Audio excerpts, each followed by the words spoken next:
Whether you've just purchased a human hair piece or you're considering purchasing one, you'll want to know how to best protect your investment and also keep it looking its best.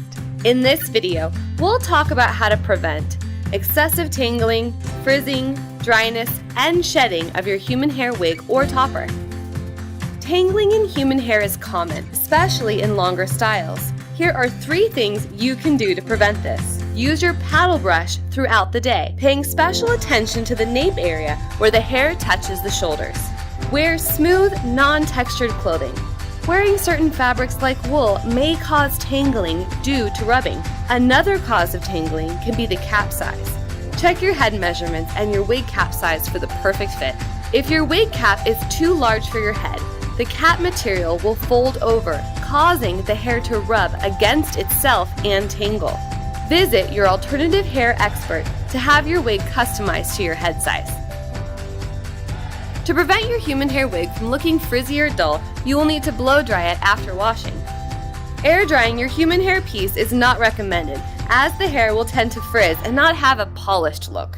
Always blow dry with blown away blow dry balm and a round bore bristle brush. The second solution is to use professional heat styling tools. Lower quality tools can cause damage to the hair and not maintain the desired heat levels.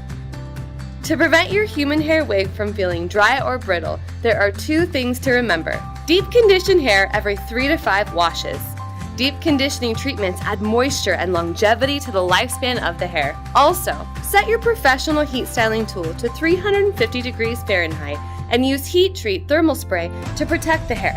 Using excessive heat can damage the hair and leave it feeling dry and brittle. To avoid excessive shedding, there are 2 things you should do. Be mindful when combing, brushing, or even scratching the delicate base materials and knots. We recommend using a paddle brush on any base materials and be cautious when brushing while the hair is wet. Also, be sure to keep all conditioners and shine products at least 4 inches away from the base. Never apply to any hand-tied areas, as this can weaken the knots and cause hair loss on the piece. We hope this information was helpful for you. For more videos like this, please visit our Human Hair playlist on YouTube. Thanks for watching.